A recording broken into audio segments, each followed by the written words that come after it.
Hey, happy hump day. We have some things to talk about, some interesting things about the Minnesota Wild and the Carolina Hurricanes. They're sort of linked, having to do with Don Waddell. But we'll start with pre-show, and of course, we'll start with some baseball. So, just plug your nose for a few minutes if you don't like baseball. Go ahead, Russ. I mean, if you don't like baseball, tough. No, it's just we don't do baseball all the time. But there's some interesting things going on in baseball, and actually – because I'm a Met fan, I noticed it there first. A lot of times teams have guys that have these great swings. And a lot of times in the last, I would say, year and a half, 2 years, some of those guys have basically been told you got to have a certain launch angle or you're not going to play in this league. You got to make X amount of homers or you're just not going to get playing time. And for whatever reason, the New York Mets didn't do that with their leadoff hitter, Jeff McNeil, and it's paying dividends. He's hitting over 340. He hit another homer today, which he's got 15, but he has got over 120 hits, 29 doubles. He's got an on base of over 406. Like all these other things are working. The guy doesn't even walk. He's literally just hitting. And when you've got hitters like that, just leave it alone. Baseball is the kind of game that, you know what? You still have to have guys like this to get on base, to get knocked in. You still have to advance runners. I don't even understand the recent logic of not trying to steal, but I'll live with that. Right. But you still have to, the Mets did a hit and run the other day. It was the first time I'd seen it all year, and it worked. Yeah. So it's just a weird league that we're in right now, but I wrote about it on Sportsology if people want to check it out. Yeah, and that's the thing, that I don't like about baseball. Not that I'm like Mr. Traditionalist, but it's like there was a point to stealing bases. There was a point to hitting and running. There was a point to bunting and sacrificing. Those arts, those beliefs have sort of fallen by the wayside because of analytics. And I don't think that a bunt is throwing an out away when it's a situation where, you're down by 2 runs and you have first and second and nobody out. I think your chances are better of scoring those 2 runs if you effectively bunt and it's second and third and 1 out, then you need a base hit to tie the game. It's, I realize that a double play. Sometimes you want to turn over the lineup. Like there are innings where, guess what? You're not going to score, right? But there's also innings where it's good to turn over a lineup. Mm-hmm. You can't turn over a lineup if everybody's striking out. Yeah, and I have to say, I know that we have a lot of viewers in the Toronto area, that there is a reason for genuine excitement when it comes to the Blue Jays. And the funny thing is that the guy who has generated the most excitement has not been Vlad Jr. No, even though he hit like 5,000 home runs in the home run derby, which doesn't count for a hill of beans. It's Bo Bichette. They called up Bo Bichette just after the deadline, and he's been absolutely killing the ball. And Kevin Biggio, Craig Biggio's son, has been playing pretty well for them. So they've got this three-pronged young offensive attack. Now the only problem is that it's going to probably take them 2 or 3 years to set up to get a pitching staff. Sorry, I was getting distracted by you moving. I know. I had no lighting here. Even if I turn on a light, it's just not working because we're going to have a storm. Oh, there you go. I know. That's good. Trying with folks. Yeah, that's good. But I mean, so there is reason for optimism, but how long it takes for a team to put together a pitching staff. I mean, even teams that are spending $200 million a year, like the Yankees, they go out and they get these pitchers, and then you have the problem of whether they pitch well in New York or whether they pitch well at all or whether they can stay healthy. And Toronto is an offensive bandbox of a ballpark, and you've had guys like Halladay in the past, and now recently Stroman and Sanchez, who had some success, but then had their struggles. And now you've got and they're, I know the kid that they got from the Mets might be somebody who eventually will pitch well with them, but it's probably going to be a year or 2 away from Anthony Kay being in the majors, or at least I think a year. Yeah. So. I will say this. What I've noticed, and this will be the last thing I say on baseball, but what I've noticed is, and it's getting like this in a lot of sports, it's no longer, well, we could have a good enough offense and that'll override the bad pitching, or if we have defense and hitting, we could override the bad pitching, or if we have the best pitching, we could override bad hitting. You know what? You need it all now. It's no longer you can because it used to be, well, if we have a great starting staff, we can have those guys go 8 innings, and if we only score a run or two a game, we're still going to win a lot of games. You can't operate that way anymore. Everything has to work on these teams, or they don't work at all. That's what I've noticed. Yeah, and just a brief departure to the world of music, as I went to my to another of my summer concert series yesterday, and one of a band that I've really liked for a long time, who I never saw live, and in spite of the fact that I was further away than I would have enjoyed, and it was about to pour for most of the evening, and it held off, thankfully. Incubus is a phenomenal live band. They are great. I don't think I saw them, but they might be a little too heavy for me. They're not that, that's the thing. They're not as heavy as you think. I mean, they try to, I think they're trying to mix a little hip hop influence in there, but they're really not. I mean, their hit songs are really good. Their lyrics are great, and they bring it live. It was a really good performance. And I may see one more concert technically in the summer if I decide to go up and see Lenny Kravitz up in Toronto. But 4 concerts in the summer is a lot for me. So that was well, it's good though. I will tell you this: the one thing I've noticed that is very good for people and for basically your brain is to see the occasional concert. Yes. And you know what it is? It just awakens you. It gives you like a heightened feeling. You don't get it at home. Even if you watch a concert at home, it's not the same. You have to sort of experience it with a live crowd. You do feel the difference. Yeah, and I had put this up in here just to answer this question, because Biz Angel asks in the chat, how are the Stones not part of my summer series? Well, because I don't like to see octogenarians. I don't like, I don't care that they're octogenarians. I don't. What I care about is, are they good? And somebody that they were here recently, and they were playing at I think at the Link, where the Eagles play, and people were putting up videos. And you see like the big logo, which is great, and they've got, pyrotechnics, and they've got lights, and that's all great. Like ELO had some of that too, right? But at the end of the day, you still have to be able to perform the song. Right. And when Jagger comes out, it's disturbing how much he moves around. It's like, dude, just, I get it. You're 80 years old and you're in good shape, but it's disturbing. Like, it's just, he didn't sound good either. Just stand there with your walker. I honestly. No, but I mean, it just doesn't have to do that, but it's almost like he's trying to prove, look, since heart surgery, I'm much better. Yeah, I like technically I haven't seen them live, but I've heard them live because I was at a concert in Toronto the same night that they played the CNE. This was 1995, I believe.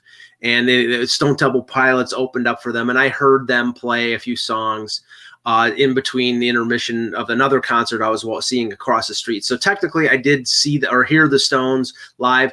I would never waste my money on the Stones. Maybe back in the day when they're in their prime, I would have gone. Not anymore. 15 years ago, I want to say 10, when I was still a DirecTV customer, I had gotten they sent me out a thing for, to watch the Stones for free on one of their channels because I was a great customer. Right. I watched 5 minutes of it. I was like, really? If I'm that good a customer, don't send me this. Even 15 years ago, I didn't want to see them. They were bad. People, I'll tell you what it is about the Rolling Stones. People want to say they saw the Rolling Stones. Right. That's why they're going. Yeah, I don't need to say that I saw the Stones because and somebody was joking, how do you guys feel about Kim Mitchell?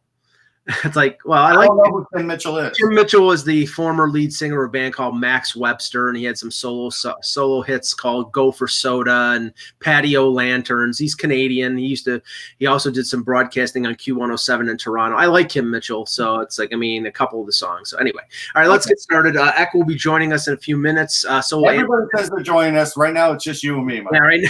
You and me against the world. Hockey world. Today is Wednesday, August 7th, 2019. I'm just pausing because somebody should say something. There should be somebody else here. I'm Russ Cohen from Sportsology. And I'm Michael Agello, and this is the HockeyBuzzcast here on HockeyBuzz.com. All right, let's start with the clown car that is the Minnesota Wild, because they obviously fired Paul Fenton late last week. They're now in a full-fledged search for a general manager. We've heard the name of Ron Hextall. We've heard the name of Peter Chiarelli. I don't know if we've heard Tom Fitzgerald, but he was in the search the last time when they hired Fenton. We've also heard the name of Don Waddell, right, which was a little surprising. And all these tweets that came out, and I think it was Luke DeCock that posted yesterday quotes from Waddell and from Thomas Dundon. They puzzle me, and essentially, and I'll just sort of boil it down. Dundon's basically saying, I'm not going to hold back Waddell from exploring an offer if it's something he wants to explore. And Waddell says, well, I got the go ahead, so I'm going to talk to them. It's a real, I would say, I don't get it, Russ. I'll tell you what this is. I don't know if you've ever been in the situation I have where you feel like you're not being utilized right or paid right. So you go into your boss and you either go and demand a raise or some other benefit that you're not getting work-wise. So you go in there and you say, hey, boss, I think I deserve a raise. You haven't given me a raise. And the boss goes, well, you know what? You can go out there and try and make more money if you want. And if not, just come back. And at that point, you realize you're not a valued employee anymore. And so Don Waddell found out the hard way he's not a valued employee because nobody who wants to keep an employee does that. Nowhere in the world. But this is something Tom Dundon has done twice now. He did it with Sebastian Aho. They weren't coming to terms. They probably told Aho, hey, look, go see if you can get more. Aho went out with an offer sheet. He found somebody. The Canadians signed on the dotted line. He got paid more money. They made fun of the offer sheet, but if they had done it the right way, there wouldn't have been an offer sheet because they would have paid the player what he was worth right off the bat. They didn't do that. So now they're doing that with management. And I kind of wonder if they're doing that with their AHL team, which now has had an exodus too. Yeah, I mean, the number of – now they've made some trades. Yeah. They traded Sorella, who was one of their better AHL forwards in the deal. I think it was to Chicago. It was the Forsling deal. Okay. They've and I believe he was the leading scorer in the playoffs, Andrew Podolarski, who's from, I think, Williamsville, New York, from around where I am. He was really good for Charlotte in the Calder Cup playoffs, beating the Marlies and then winning the Calder Cup. And he took a 1-year contract, I think, in Anaheim, and it wasn't a one-way deal. It wasn't any kind of like it just looked like, well, I'm not going to get paid what I think I'm worth after being the most valuable, or after being one of the most valuable players for them in a Calder Cup victory. So they decide, so he goes someplace else. And I think, who was it, Russ, that said there was an exodus of 10 players? Patrick Williams. Yeah, it's one of these situations, and I explained when I was in the working world, if you were working somewhere and maybe you felt like you were missing out on a benefit or weren't getting paid right, and you went into your boss, and if your boss would have told you what Tom Dundon said to Don Waddell, well, hey, if you want to make more money, go see if you can make it somewhere else, you no longer feel like a valued employee. And so, guys on the Charlotte Checkers just won a championship. If you're one of the top players, you're like, hey, maybe I can get a little bit of a raise. And they're like, no. It's not the way to operate a business, no question. No. Has to be some level of incentive that has to be provided by the team. And if you're showing no appreciation, that's true in any walk of life, basically. That if you're not showing appreciation, why would you want to stay there unless you have no other choice? And they have plenty of choices in this case. So it's the whole situation in Carolina is just.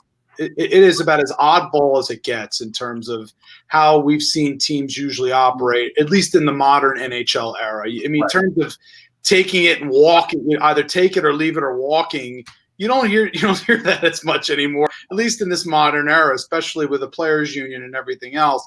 But this whole situation with Waddell, whether you believe in his acumen as a general manager or not, there's certainly a lot of There's cause to be on pro or anti Don Waddell. It's just really strange that 5 weeks out from the season start that it's come to this. Well, I was just gonna say, think about this, guys. He almost won GM of the year. He doesn't have a job, right? Or he doesn't have a contract. So he doesn't have a job. Yeah, I mean, the thing is, and it's clear that this is the philosophy of Thomas Dundon, that everyone is disposable, that everyone is replaceable. Not everyone is a cog in the wheel. I mean, okay, he recognized that obviously when he matched the offer sheet to Aho. Aho has a value. You can't plug in somebody else to be Sebastian Aho. There's only one, and that's what happens. In this case, I mean, this guy got you, based on what he did as general manager, got you to a conference final. All of a sudden, you're saying, okay, you can go someplace else. And what, Anthony? You have an idea or a hint of what you think who the replacement would be if Waddell goes to Minnesota. In terms of, I'm sorry, repeat again. To replace Waddell as GM in Carolina. I would think they'd have to have an idea of who they would want. And my feeling is the fact that I think this late in the game, it has to be an internal hire. It has to be someone who could potentially, there could be a lot. You would scan the organization and think about certain names with the organizations who are well regarded. And Eric Tulsky, for example, certainly would be a name that would pop up, although I've heard mixed things either way in terms of the possibility of that. It's just tough. It's tough to get a read. My read is that it has to be this late. Someone who knows the organization well and has everything in place, because you could say obviously with like you use for the Flyers, for example, and you have someone jumping in like Chuck Fletcher, but they need time usually to get an idea of what the lay of the land is for the organization, the work that has to be done. Now, could they hire somebody outside? Sure, they could. But it seems to me like an internal hire probably would be far more likely this late, at least in the offseason. I'll tell you my thought. My thought is if they lose Don Waddell, who's currently not under contract anyhow, so technically they don't have a GM currently, that Tom Dundon is going to be the GM, because a year ago, that was the impression I got when he did the press conference and was welcomed into the league. I think right now this is his opportunity to do it. Jerry Jones did it in the NFL, and right now the Houston Texans. You have to remember, the thing is with Jones, he at least had football Cowboys and had a general manager in place. Yeah. Not right away. There was a time where Jerry Jones was the GM. Yeah, I'm well aware of that, and it's basically still that. But what my saying is that the years that the Cowboys were at their highest level of success, there was somebody in place. Oh, no question. And Dundon was coming in with virtually with no experience. But he doesn't feel that way. See, that's the thing. We say that because it's logic. That's hubris on his part. Right. This is and I will bring you into this. Yeah. This is his plaything, and he's treating it as such. And it's honestly, I think that Gary Bettman, if he goes down that road, remember back in Major League Baseball in the 70s, Ted Turner tried to step into the dugout and be the manager of the Atlanta Braves, and I think it was Bowie Kuhn that said, "No, you can't do that." He has to be stopped. He's making that team into a farce if he does that. Well, let's look at the situation for a second here, and let's realize that things went well in Carolina last year. I will grant you that. And no, but imagine if they hadn't. Like, the situation you're looking at right now is a situation where this is the kind of stuff that happens when things don't go well for an organization. So the fact that we're seeing it go like that, this is all happening, that, that goalie coaches are leaving, that Aho is accepting offer sheets, that Waddell, who is really the heart and soul of this thing, is just being allowed to walk out without any really a second, without him making a big, I think Waddell probably thought that he would, if by taking this interview, he would get Dundon to step up and pay him, what he needs to be paid. Like, instead of just paying him, for one job, or you should pay him for at least 1.5 jobs. And he's only getting paid as the president, not even the GM. So right, he was a president GM when he was there. Yeah, right. So I mean, he needs that.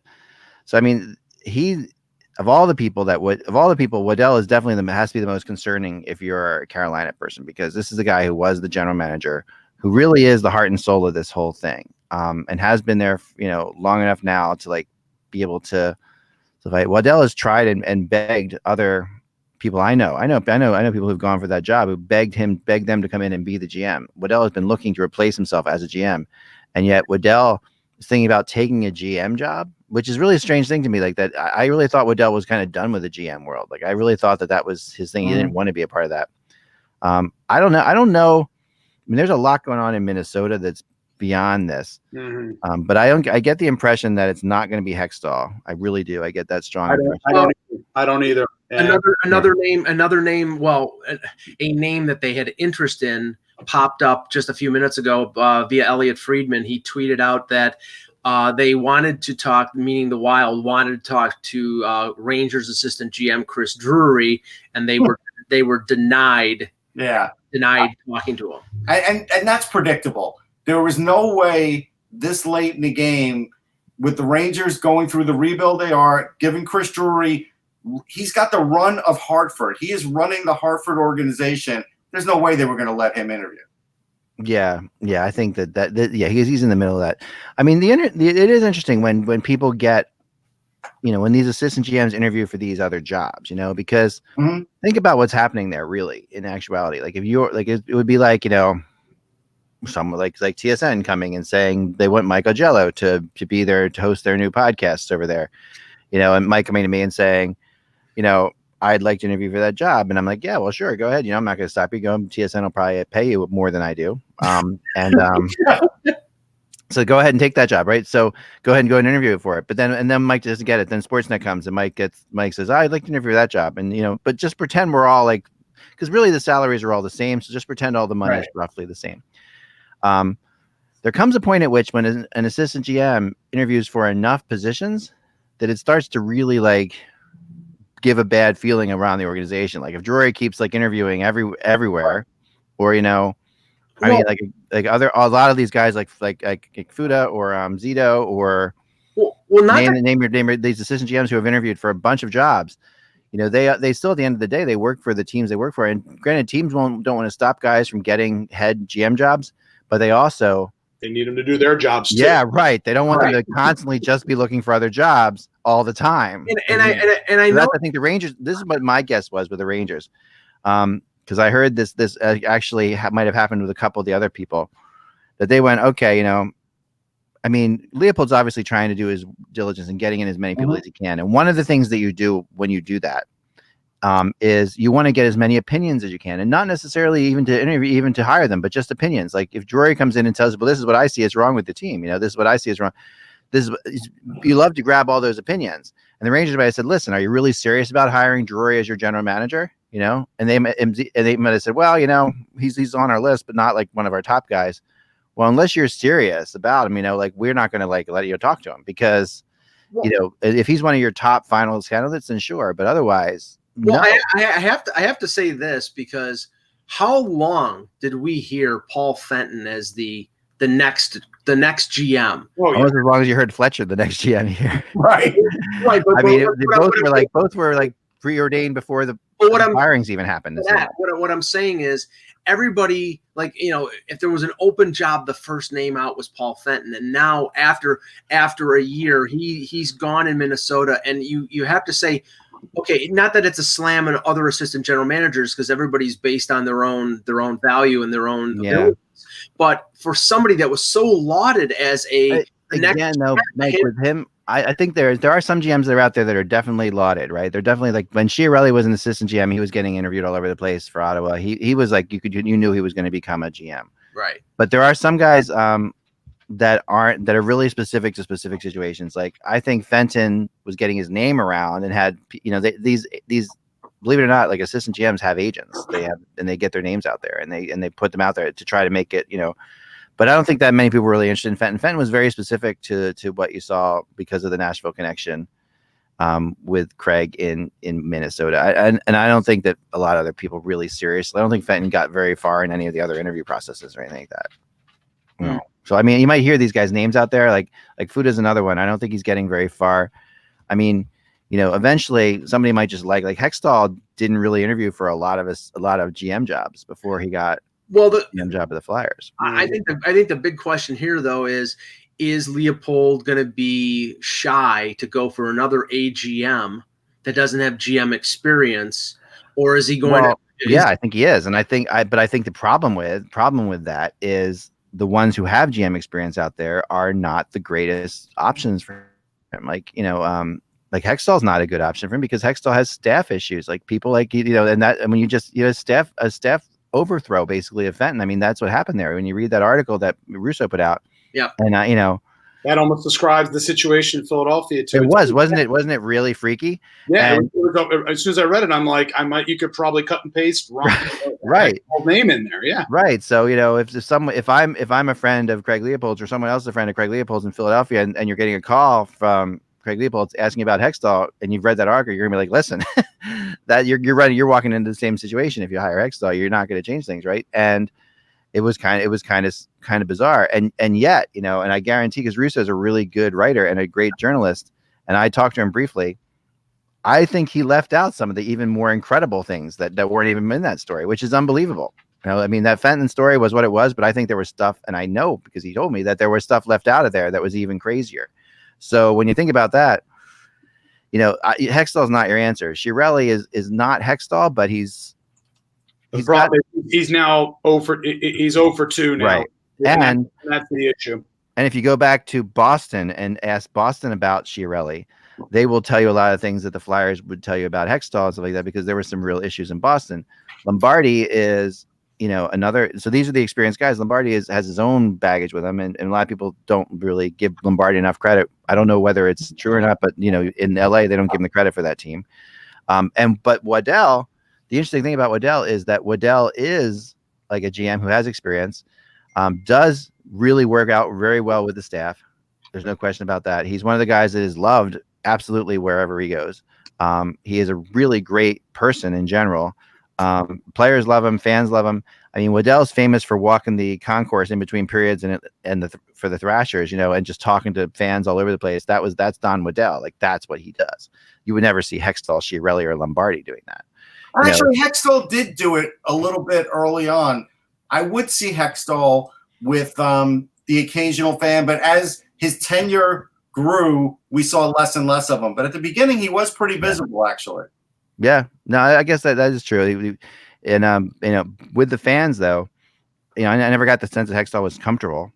Like I would never see him being comfortable. He was talking to fans early. Was he pretty comfortable? Maybe I just didn't see that. Yeah, I would say early on, especially sort of in the transition from Holmgren early on, I would say he was, but about the first year or so, first year or two, and then once we got a few years in, it was definitely less of it. Yeah. I mean, Waddell does, of all the guys who have experience, and you're right that I think Leopold does want that because of what's happening. Of all the guys that have experience there, Waddell probably does make the most sense. But is he necessarily a great GM? I mean, that's something that you have to also ask yourself. Like, it depends on what Leopold values in his executives. Now, again, if he's valuing the more familial family type of background, more not gregarious per se, but more of a community guy. Who creates good community around in the organization. Everybody doesn't feel like they're walking on eggshells. Then I think Don Waddell's at this point right now is of the remaining candidates is probably one of the best ones available to it. I was curious potentially about maybe whether or not Bill Zito would be in the mix there as well. I know he had time with Columbus. I know there was some connection with Carolina, but that ended fairly quickly in terms of last time before Waddell was hired. So again, it comes down to what he's valuing here, Leopold, in his general manager going forward. Well, I think Zito is a similar situation to that of Drury as far as the Hurricanes.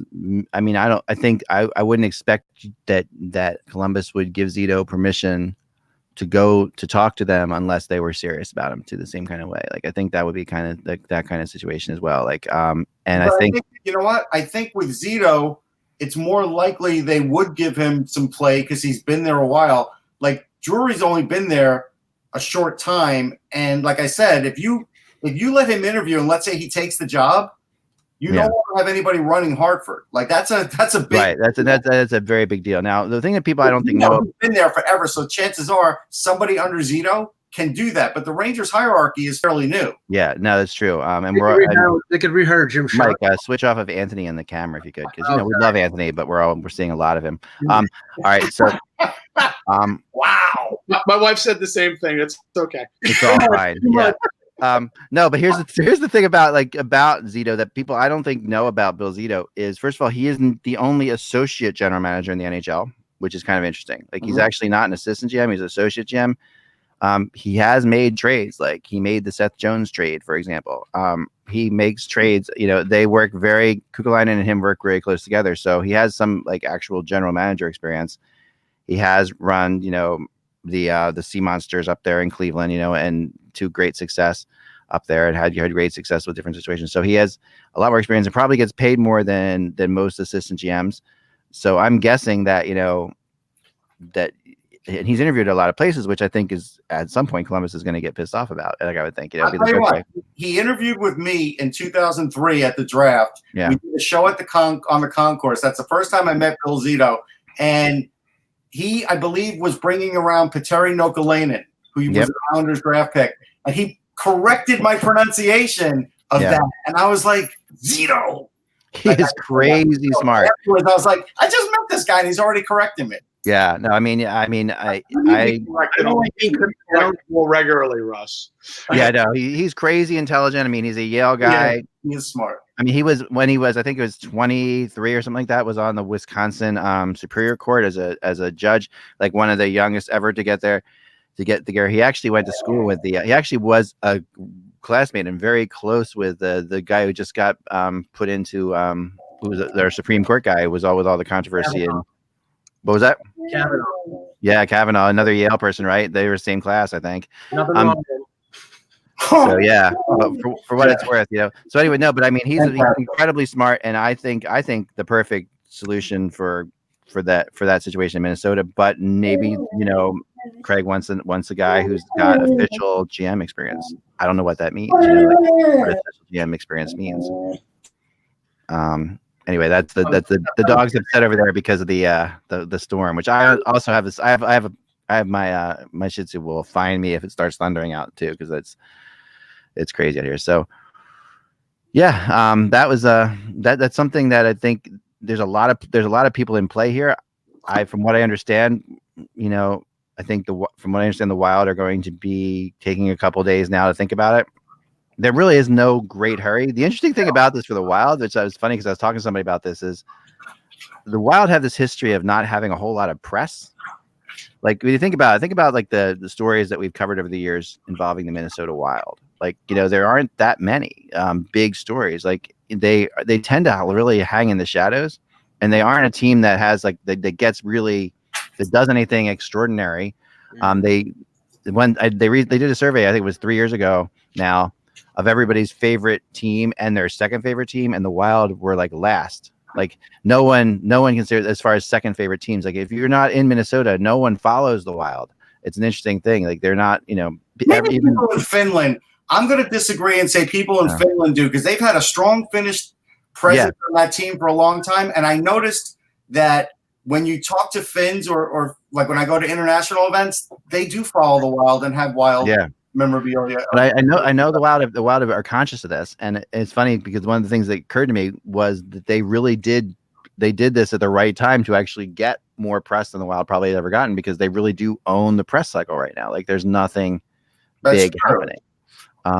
And although we will get into some RFA stuff, rumors and stuff like that now as well. The Twins are possibly a playoff team, so I might argue that, but it's okay. Yeah, but not just in Minnesota, but just in general. Like, when would we in August talk about the Minnesota Wild for 20 minutes? That's just never happened. And I mean, maybe when Gaborik was getting hurt a lot. I'm trying to think of like the most controversial things that have happened with the Minnesota Wild. Just think of it this way: they started out, even though they had some success early on, as the most boring team playing the Jacques Lemaire shutdown defensive game. First steps matter. Like Vegas. Oh yeah, no, they were defined for a decade by Antoine Vermette, like being like Antoine Brunette. Andrew Brunette, thank you, as being the most interesting player on their team and still one of the most beloved Wild that's ever. I mean, they're talking about a guy who really is like the equivalent of Manny Fernandez. And like, what is that? Like, I mean, that's not like, he's not like your like. And don't can't forget the immortal Nicholas Backstrom. Well, that was their most exciting. It was a Finn, right? That was their most exciting story, was when he had that injury and wasn't coming back. Then they actually got in the news cycle. Right. And Brunette like scored that big goal right in a playoff game for them in overtime. Nick Schultz. And Nick Schultz, right. And these are players. Yes. Right. So this is the most, these are the most, and then the next big story that happened to the Wild would have to be, the signing of Parise and Suter when they signed them together. And that was like a big deal, but it also happened in a kind of a weird way. It happened on, if you remember, July 4th. It happened like, so everyone basically was gone. Like everybody covers July 1st, and we waited a couple more days.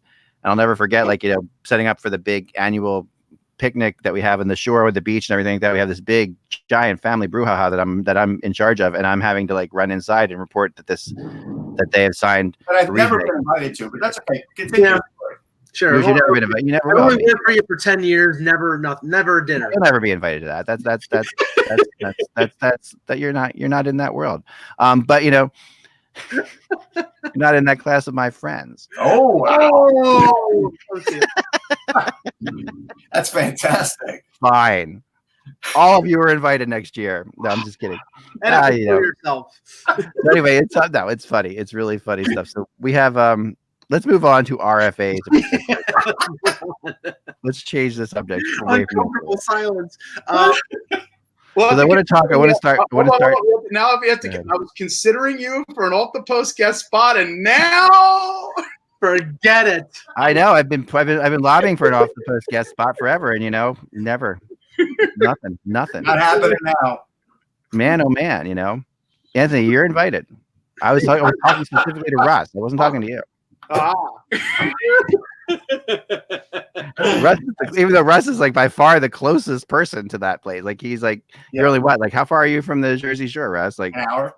Okay, you're an hour. Yeah, Anthony's probably an hour. Atlantic City. Yeah. Now I'm a little more than that, being on Northeast Philly. It's probably traffic and everything. Okay, yeah. And I'm further. It's just an 8-hour jaunt for 8-hour jaunt from Mike. Yeah. Mike, if I can ever get Sean. Mike. If I can get anyone from the Story to visit, we'll have you down. Oh, yeah, great. Okay, so let's move on, shall we? My OTP spot is never going to happen. All right. Okay, well, so let's talk about you wrote about Konechny and today I wrote about Konechny and Connor Brown, who I think are in similar boats right now. Kyle Connor, Connor Brown, Kyle Connor, all the same. Connor Brown got traded. We don't need to call Kyle. Let's say Kyle Connor. Okay, so Kyle Connor and Travis Konechny are two very good RFAs. Arguably, like both guys could be first liners. Like they're serious. I mean, Konechny spent a lot of time on the first line last year. Could score 30 goals easily. 30, 35 goals. And yet both of these guys are second tier RFAs on their team because you're waiting for two guys who are very, very, sought after in Provorov and Patrick Laine to sign. And a lot of people are starting to say that the Konechny and Kyle Connor are getting upset with the weight, that it's starting to get to them, and they're starting to wonder if they're going to be an offer sheet situation with those guys. And in which case, a lesser offer sheet would be, at what point could either the Flyers or Winnipeg, how much could they really pay these guys when they don't know what they're doing with Laine or Provorov? Well, I mean, Winnipeg has saved their cap space. They're not in a bad scenario. So that they could match, unless it's something completely out of the realm of possibility. They would be able to match. Because I mean, you got to remember. Do you think anybody is signing Travis Konechny to a contract that's going to be 4 first-round picks? No. I mean, they're not 4 first-round picks, but it would be the 1 first-round pick, the 1, 2, 3 type thing. Yeah, but then that would be like maybe in the $5.5 million range, something of that. Right.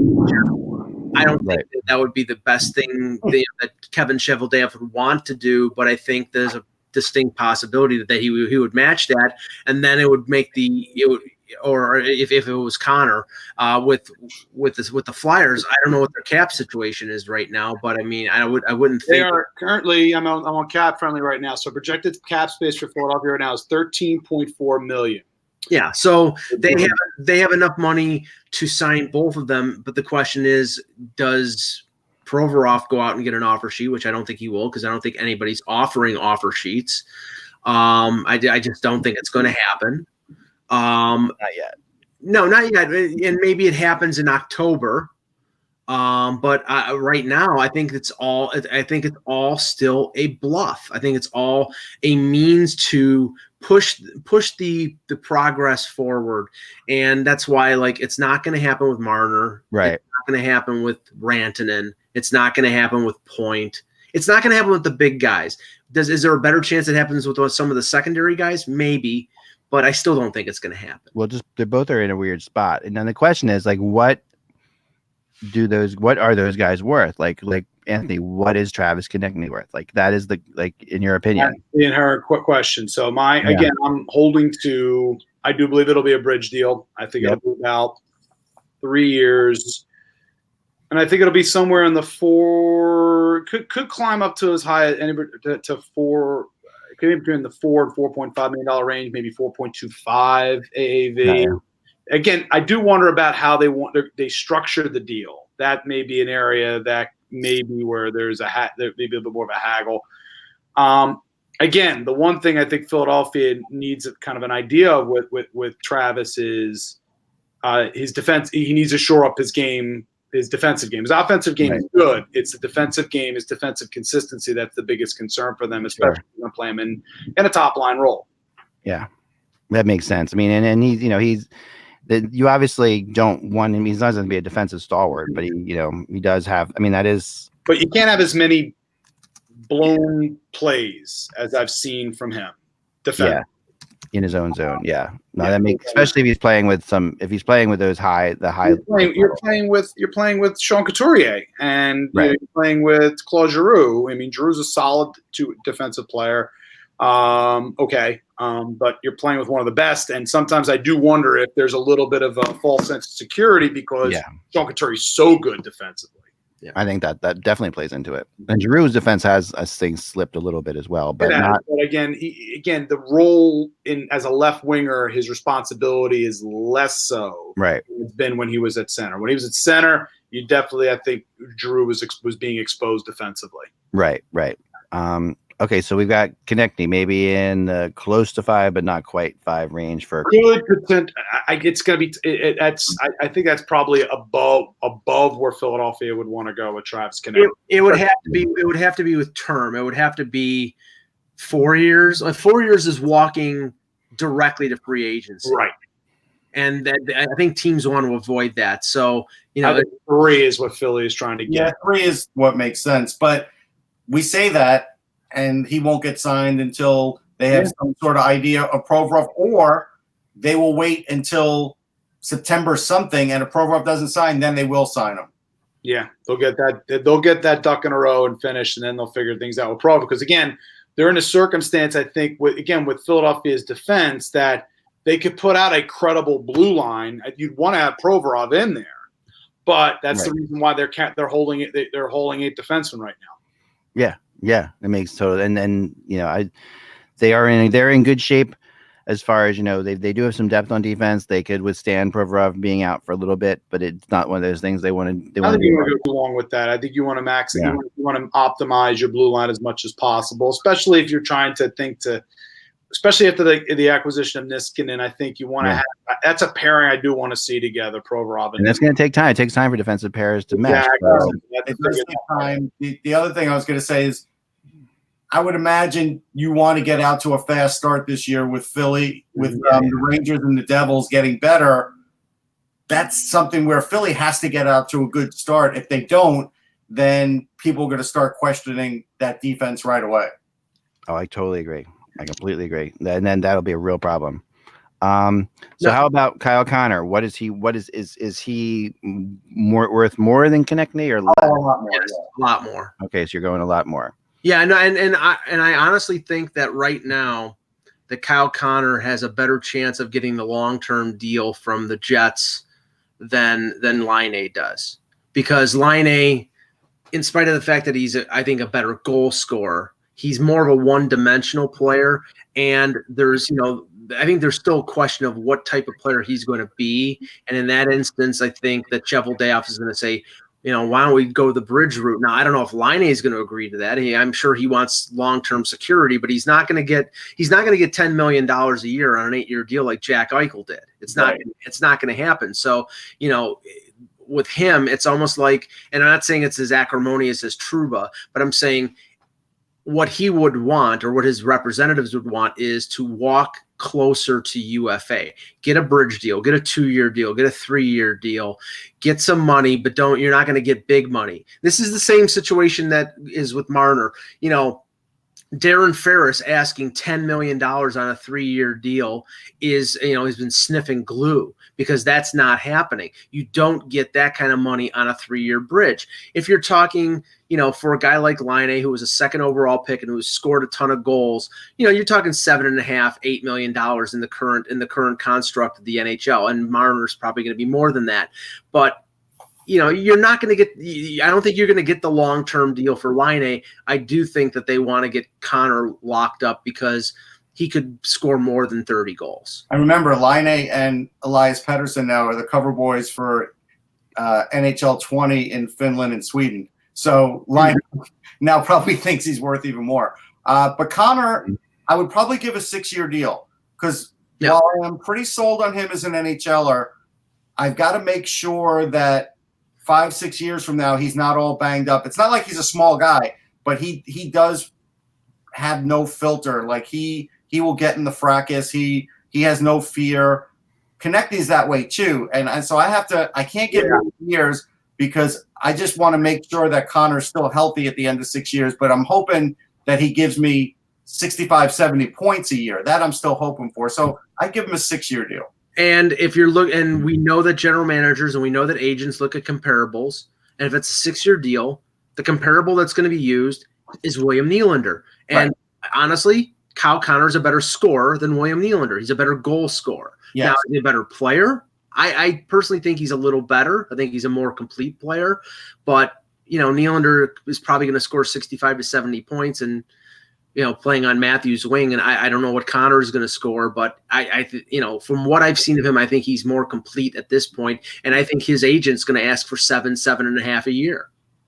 Yeah, you're probably right. On a 6-year deal, it's going to be that much. No, you're probably right for sure. I think 7.5 is in the ballpark. Yeah. And that I mean, they have a ton of money there, as we've seen in Winnipeg, and I think they have a better chance. I think Connor. It's funny that Connor's actually the safer signing, because Laine had such a crazy year.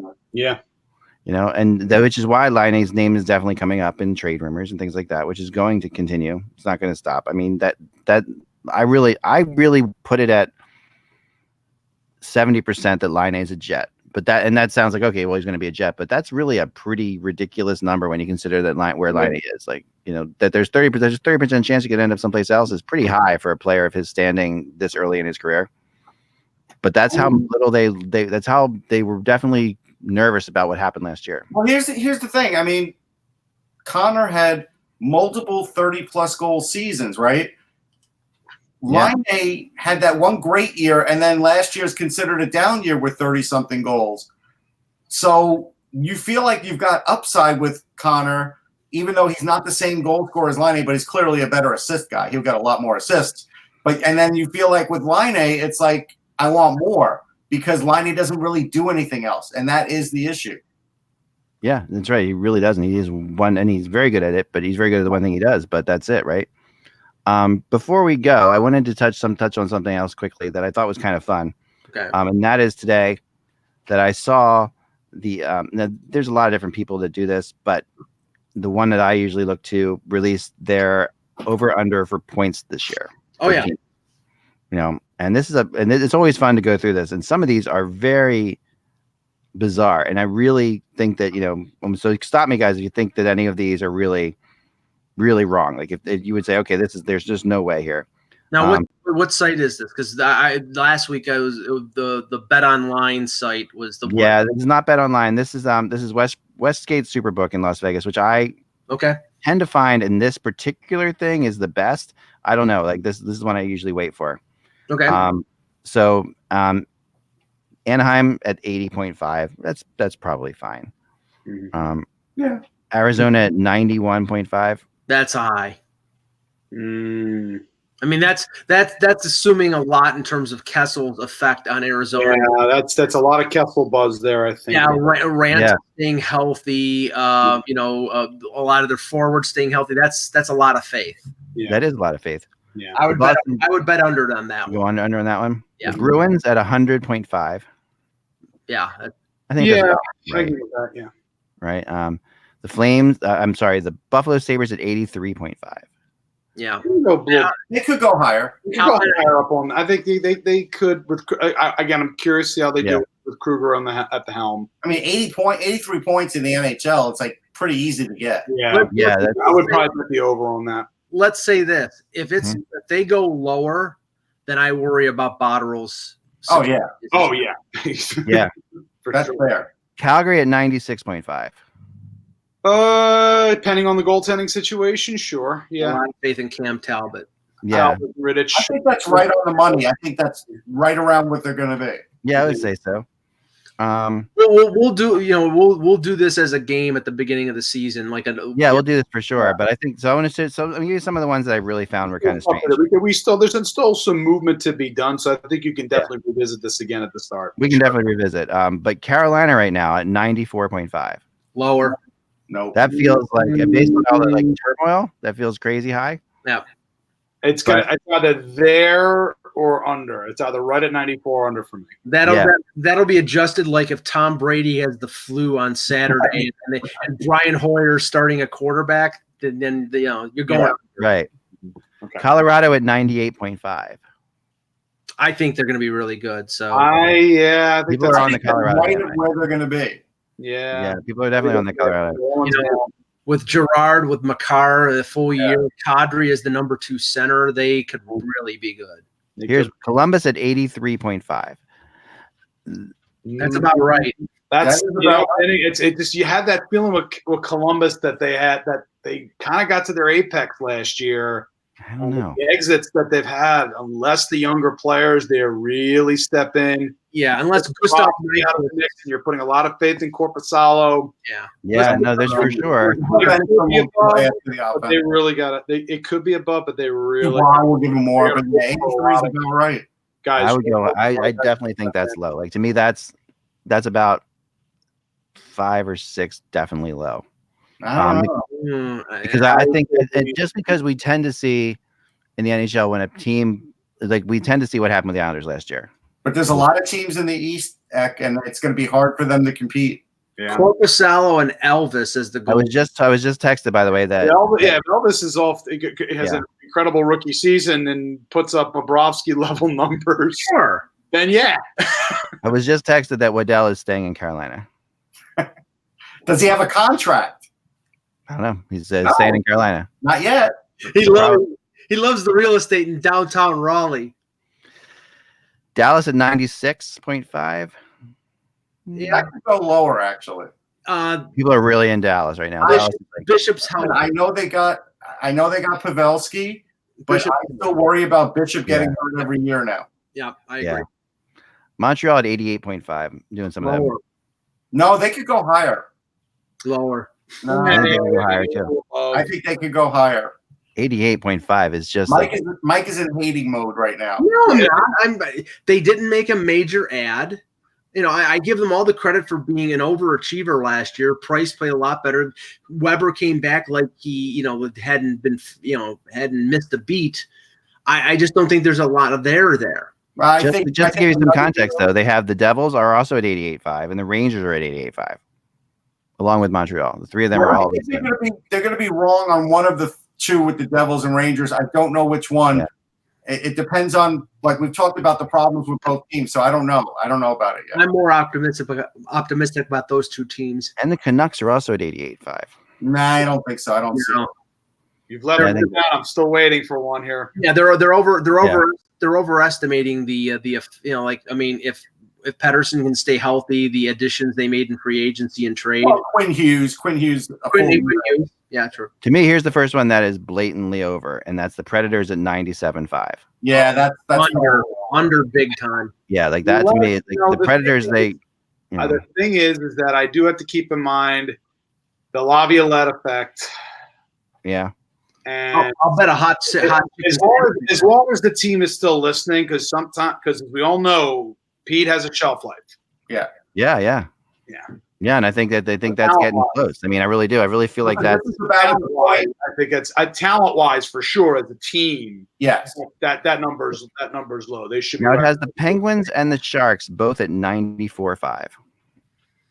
Penguins at 94.5. And the Sharks I think that's achievable for both. I do. Yeah.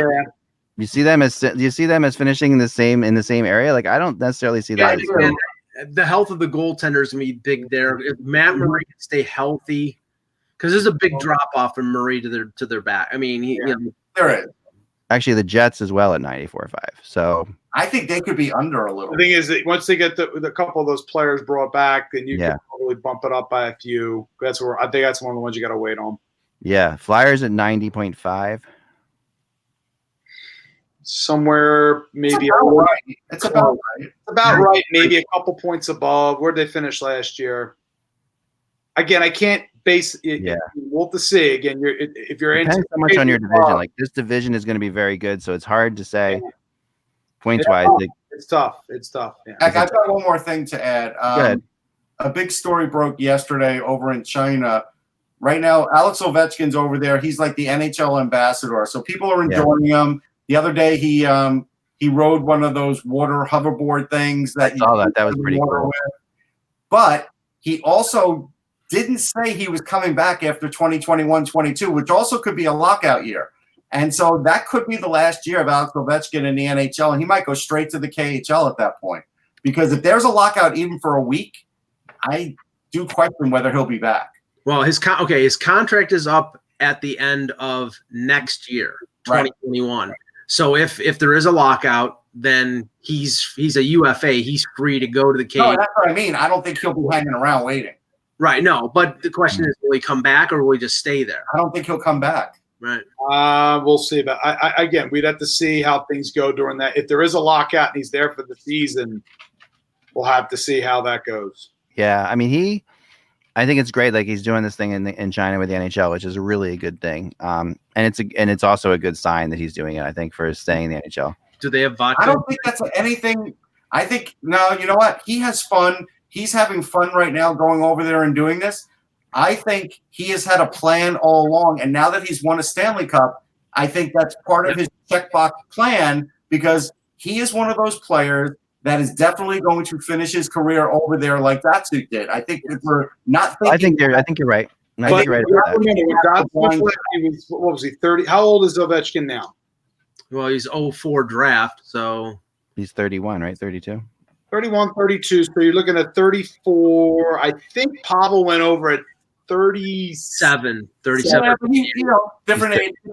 If he thinks like he's within hailing distance of one of records in the NHL, that's the question. If he's in hailing distance, he may want to stay around. If he can put it up. If he thinks he can catch Gretzky. Because he's always going to have that opportunity to go over to the K. And if there's a lockout, he'll go over.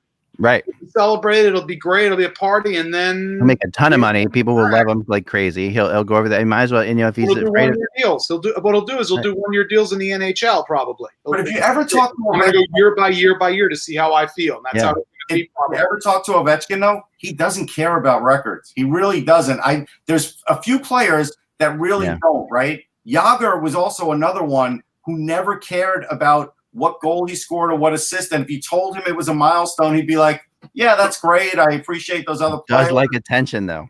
No, he likes attention. But there are some players that really are not fazed by records. And I think really Ovechkin is one of them.